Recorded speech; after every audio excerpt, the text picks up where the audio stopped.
શેખર એક પ્રખ્યાત ક્રિકેટ ખેલાડી છે. તેણે ટેસ્ટ મેચમાં અત્યાર સુધી 6,980 રન બનાવ્યા છે. હજી તેમને 10,000 રન પૂર્ણ કરવા ઈચ્છે છે. તો હજુ કેટલા રન બાકી છે? તો કેટલા રન? 10,000 રન છે. રન પૂર્ણ કરવા ઈચ્છે છે. અને કેટલા રન બનાવ્યા છે? 6,980 રન બનાવ્યા છે. તો હજી કેટલા? તો આ માઇનસ કરી દઈએ તો થઈ જાય ને 0, 10, 9, 9 અને 0. 10માંથી 8 જાય તો 2, 0, 3. એટલે હજી શેખરને 10,000 રન પહોંચવામાં હજી 3,020 રનની જરૂર છે. કેટલી છે? 3,020 રનની જરૂર છે. ચલો હવે જોઈએ 9મો દાખલો. શું કીધું છે? નીચેની સંખ્યાઓના ગુસાઅ શોધો. શું શોધવાનું છે? ગુસાઅ શોધવાના છે. ગુસાઅ શોધવાનો આવે ત્યારે બંનેને અલગ અલગ કરી દેવાના. ચલો અહીંયા 24ના અવયવ પાડવાના, અહીંયા 36ના. 12 દુ 24, 6 દુ 12, 3 દુ 6 અને 3 એકા 3. એ રીતે 18 દુ 36, 9 દુ 18, 3 તેરી 9 અને 3 એકા 3 થયું. તો ચલો આના અવયવ 24 બરાબર 2 દુ 4 દુ 8 તેરી 24. એ રીતે 36 તો 2 દુ 4 તેરી 12 તેરી 36 થયા. હવે ગુસાઅ એટલે શું થાય? બંનેમાં સામાન્ય હોય એવું. ચલો 2 છે, હા 2, એનો ગુણાકાર 2 છે, હા 2. હવે 3 અને 3 એટલે આ બંનેનો લસા ગુસા કેટલો આવે? 3 દુ 6 દુ 12. તો લખવાનો 24 અને 36નો ગુસાઅ બરાબર કેટલો આવશે? 12 આવે. ચલો એવી જ રીતે અહીંયા કીધું છે 12, 16 અને 28. કરીએ 12, અહીંયા 16 અને અહીંયા 28. 6 દુ 12, 3 દુ 6 અને 3 એકા 3. એ રીતે 8 દુ 16, 4 દુ 8, 2 દુ 4 અને 2 એકા 2. જ્યાં સુધી 1 ના આવે ત્યાં સુધી તમારે લઈ જવાનું. 14 દુ 28, 7 દુ 14 અને 7 એકા 7. અવિભાજ્ય આવવો જોઈએ. હવે આપણે ખબર છે 12ના અવયવ 2 દુ 4 તેરી 12, 16ના અવયવ 2 દુ 4 દુ 8 દુ 16, 28ના અવયવ 2 દુ 4 સત્તા 28. હવે 12, 16, 28નો ગુસાઅ બરાબર 2, 2, 2, પછી 2, 2, 2. હવે કોમન છે નથી એટલે કેટલો થશે? 4 ગુસાઅ આવશે. ચલો હવે 10મું શું કીધું છે? નીચેની આપેલી સંખ્યાઓનો લઘુત્તમ સામાન્ય અવયવી શોધો. એટલે કે લસાઅ શોધવાનો છે. શું શોધવાનો છે? લસાઅ શોધવાનો છે. જો ગુસા હોય ત્યારે અલગ અલગ કરવાનું અને લસા હોય ત્યારે બંને સંખ્યાને ભેગા જે કરી અને કરવાનું. ચલો જોઈએ. આ 9 લખી, અહીંયા 4 લખી. ચલો 2ના ઘડિયામાં 9 આવે? ના, તો એમને એમ રાખવા દઈએ. 2ના ઘડિયામાં 4 આવે? હા. 2 દુ 4. હવે જોઈએ 2ના ઘડિયામાં 9 આવે? ના આવે. તો 2 એકા 2, 9 એમના એમ મૂકી દે. હવે 9 કયા ઘડિયામાં આવે? 3ના. તો લખીએ 3 તેરી 9. અહીંયા 1 આવી ગયું, છેલ્લે 1 આવવું જોઈએ. અને હવે 3 એકા 3 થયું ને? તો હવે 9 અને 4નો લસાઅ બરાબર કેટલો આવ્યો? 2 ગુણ્યા 2 ગુણ્યા 3 ગુણ્યા 3. 2 દુ 4, 4 તેરી 12 અને 12 તેરી 36. કેટલો આવ્યો? 36 લસાઅ આવ્યો.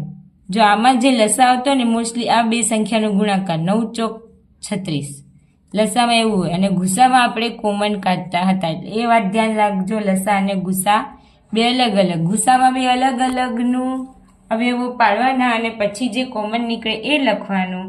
જ્યારે લસામાં બંને ભેગા મળી અને પછી કરવાનું 15 અને 4. ચલો 2 ના ઘડિયામાં 15 આવે ના તો એમને એમ લખી દેવાનું. 2 ના ઘડિયામાં 4 હા 2 દુ 4. હવે 2 ના ઘડિયામાં 15 આવે ના આવે તો અને 2 એકા 2. હવે 15 કોના ઘડિયામાં આવે 3 પંચા 15. હવે 5 એકા 5 થયા. તો હવે આનો લસા 15 અને 4 નો લસા કેટલો આવે 2 ગુણ્યા 2 ગુણ્યા 3 ગુણ્યા 3. 2 દુ 4 4 તેરી 12 અને 12 પચાસ 60 જવાબ આવે. કેટલો આવે 60 જવાબ આવે. ચલો હવે જોઈએ 11મો દાખલો. શું કીધું છે? રેણુ 75 કિલોગ્રામ અને 69 કિલોગ્રામ વજનવાળી 2 ખાતરની ગુણી ખરીદે છે. કેટલી? 75 અને 69 કિલોગ્રામ ખાતરની ગુણી ખરીદે છે. ખાતરના આ વજનનું મહત્તમ મૂલ્ય શોધો કે જે બંનેના ગુણીના વજનનું ગુણાંકમાં પૂરેપૂરું માપ લઈ શકાય. તો અહીંયા શું આવશે? ગુસા. જ્યારે એવું કીધું હોય ગુણાંકમાં પૂરેપૂરું માપ લઈ શકાય બંનેના ગુણીના વજનનું ગુણાંકમાં, ત્યારે આપણે શું આવશે? ગુસા શોધવાનો આવશે. બંનેમાં કીધું છે ને બંનેના ગુણીના વજનનું ગુણાંકમાં પૂરેપૂરું માપ લઈ શકાય. તો 75નો ગુસા શોધવો પડે અને 69નો એ ગુસા શોધવો પડે. ચલો તો અહીંયા શોધીએ. 75 ગુસા એટલે અલગ અલગ અને અહીંયા 69. જો 2 વડે નહીં ચાલે, જેમાં પાછળ 5 અને 0 હોય હંમેશા 5 વડે ચાલે. તો આવશે જો 7 વડે 25 તેરી 75, 3 વડે બી ચાલશે. પાયો પાયો 25, 5 એકા 5. એવી રીતે આ 3 વડે તો 3 દુ 6 અને 3 તેરી 9 અને 23 તો કેવી સંખ્યા છે? અવિભાજ્ય. એટલે 23 એકા 23. હવે જોઈએ આપણે 75 ના આવીએ 3 ગુણ્યા 5 ગુણ્યા 5 અને 69 ના આવ્યા 3 ગુણ્યા 23. હવે બંનેનો ગુસા 69 અને 75નો ગુસા બરાબર જો 3 જ આવે છે એટલે કેટલો આવશે? 3 આવશે. તો આ ખાતર ના આ વજનનું મહત્તમ મૂલ્ય 3 કિગ્રા થાય. તમને પૂછ્યું છે ને મહત્તમ મૂલ્ય, જે ખાતરનું મહત્તમ મૂલ્ય કેટલું થાય? આ ખાતરના આથી ખાતરના આ વજનનું મૂલ્ય 3 કિગ્રા થાય. જે ગુસા કેટલો આવ્યો તમારે? 3 આવ્યો. ચલો હવે 12મું. જુદા જુદા રસ્તાની 3 ટ્રાફિક લાઇટો. જો આવી શકે એવો મોસ્ટ આઈએમપી પ્રશ્ન છે. જુદા જુદા રસ્તાની 3 ટ્રાફિક લાઇટો અનુક્રમે 48 સેકન્ડ, 72 સેકન્ડ અને 108 સેકન્ડ પછી બદલાય છે. જો તે એક સાથે સવારે 7 વાગે બદલાય છે. કેટલા વાગે? સવારે 7 વાગે બદલાય છે. તો ફરીથી એક સાથે ક્યારે બદલાશે? તો ફરીથી એક સાથે કીધું છે આપણે. શું કીધું છે? સવારે 7 વાગે એટલે એક સાથે કીધું છે અહીંયા. તો અહીંયા શું કરવાનું? લસા લેવાનો. કોનો કોનો? આ જે આપેલી છે સંખ્યા કઈ 48 પછી 72 સેકન્ડ અને 108 સેકન્ડ. ચલો લઈએ.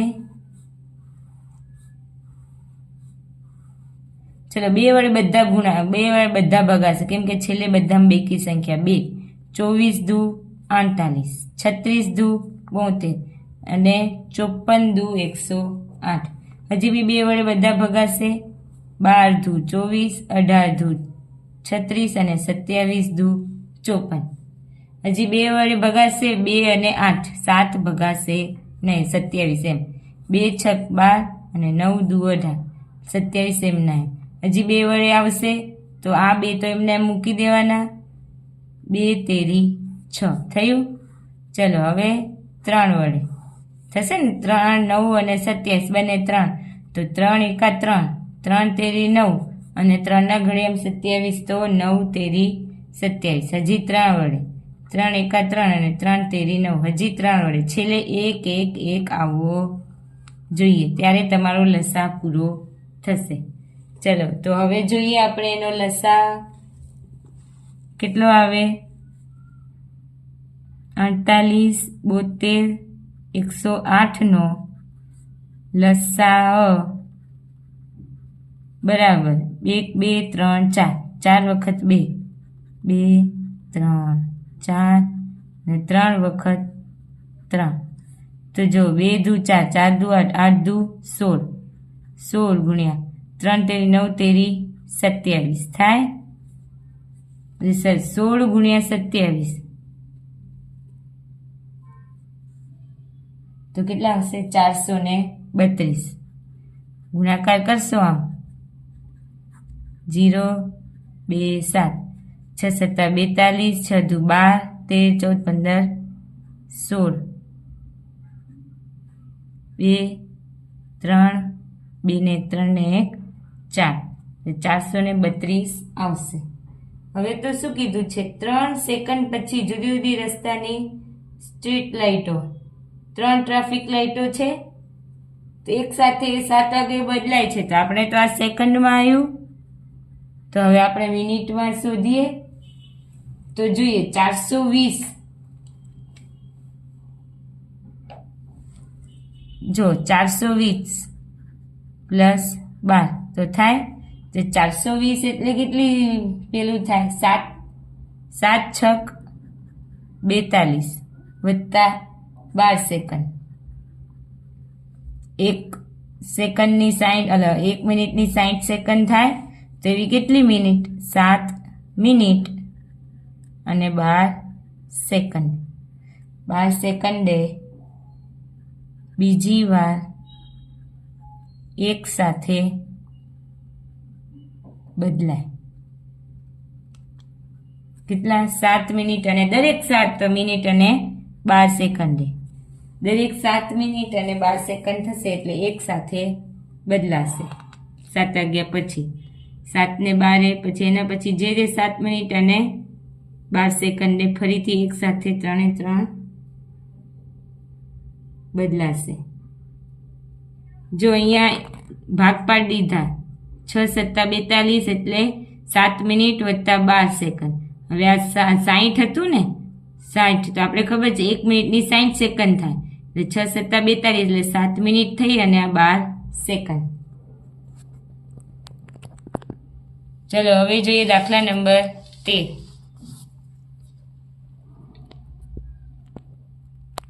શું કીધું છે?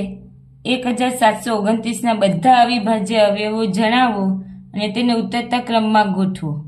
હવે બે ક્રમિક આવેલા અવિભાજ્ય અવયવોમાં જો કોઈ સંબંધ હોય તો તે લખો. શું કીધું છે? કેનો? 1729 ના. ચલો તો 1729 ના પહેલા અવયવ જોઈએ. 2 વડે તો ચાલશે નહીં, 3 વડે જોઈએ. 3 વડે ક્યારે ભાગી શકાય? જ્યારે સંખ્યાનો સરવાળો કરતા એ સંખ્યા 3માં આવે તો એને 3 વડે ભાગી શકાય. 9 ને 10, 17 18 19 આ 3 વડે ભગાય નહીં. જોઈએ હવે 7 વડે, તો 7 દુ 14, 15 16 17 કેટલા બચશે? 32 આવશે. 7 ના 7 ચોક 28, 7 ચોક 28, 29 30 31 32 અને 7 7 49. હવે 13 વડે આવશે ડાયરેક્ટ. 13 એકા 13, 13 એકા 13 1 અને 7, 13 9 117 અને આવશે 19 એકા 19. એટલે હવે કઈ કઈ સંખ્યા આવી તમારે? અવયવ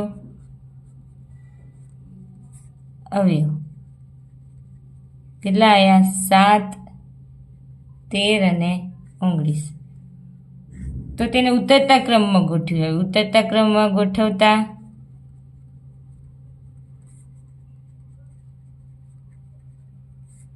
ઓગણીસ 13 અને 7 પછી કીધું છે હવે બે ક્રમિક અવિભાજ્ય અવયવ વચ્ચેનો સંબંધ શું છે? ઉતરતા ક્રમમાં ગોઠવ્યું તો બંને બે ક્રમિક અવિભાજ્ય